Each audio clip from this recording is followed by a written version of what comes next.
ये इल्ज़ाम नहीं है शाहरुख खान का बंगलो है या रॉयल वेस्टर्न टर्फ क्लब है या ताज होटल है या JW मैरियट होटल है। ये सारी जो प्रॉपर्टीज़ हैं ये गवर्नमेंट की प्रॉपर्टीज़ हैं और ये कैग रिपोर्ट 2013 में ऑलरेडी आ चुकी हैं, लेकिन गवर्नमेंट ने उसके ऊपर कुछ किया नहीं। उसके ऊपर न करने की वजह से गवर्नमेंट का बहुत बड़ा रेवेन्यू लॉस हो गया। आज गवर्नमेंट परेशान है, पैसे नहीं है और कहीं से भी पैसे आने का कोई गुंजाइश नहीं है। तो मेरा कहना ये है कि ये जो कैग रिपोर्ट है इसका इम्प्लीमेंटेशन कीजिए। अब गवर्नमेंट इसका इम्प्लीमेंटेशन नहीं कर रहा है तो हमने हाईकोर्ट में अपील किया कि इसको इम्प्लीमेंट करवाइए। तब हाईकोर्ट ने आज कल जाकर के नोटिस निकाला है कि भाई तुमने इसको इम्प्लीमेंट किया नहीं किया।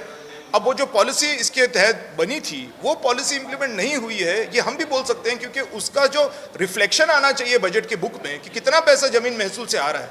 Land rewind revenue is head number 0029। ये 0029 में कितना पैसा नया आया है अगर आपने ये इंप्लीमेंट किया है तो ये बहुत बड़ा सवाल है। इसमें गवर्नमेंट कभी उत्तर नहीं दे पाएगा क्योंकि गवर्नमेंट का फिगर्स हमारे पास भी है।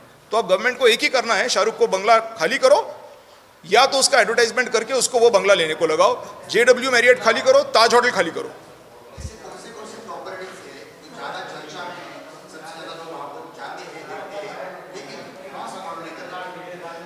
मैं तो सीधी बात बोलता हूँ, मन्नत बंगला तो सीधा सीधा है, क्योंकि मन्नत बंगला के सामने जाकर के फोटो खिंचवाने वाले हमारे नौजवान को पता ही नहीं कि बंगला खुद का है।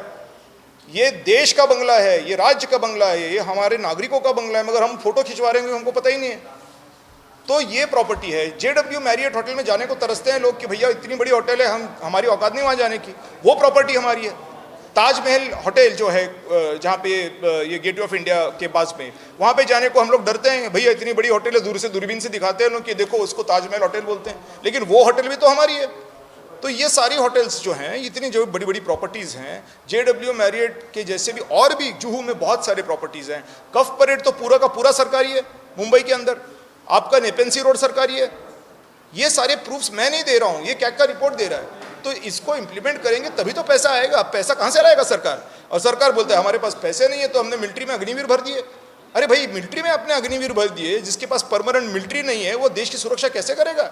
न्यूक्लियर वेपन है हमारे पास, उसमें भी आपने टेम्पररी आदमी लगा के रखे हुए, उठा के लेके चला जाएगा न्यूक्लियर वेपन, तो क्या कर लोगे? तो ये बहुत बड़ी धोखे की घंटा है, इन लोगों से पैसा वसूल करना पड़ेगा। और इसके लिए हमने ये PIL लगाया हुआ था। PIL का कल नोटिस निकल चुका है गवर्नमेंट ऑफ महाराष्ट्र को through chief secretary of government of Maharashtra. Government of Maharashtra अपना बयान दे कि इंप्लीमेंट किया नहीं है तो हम इंप्लीमेंट करेंगे। डे टू डे वसूल करके पैसा हाईकोर्ट के अंदर ला करके बता दे कि हमने आज इतना पैसा वसूल किया है।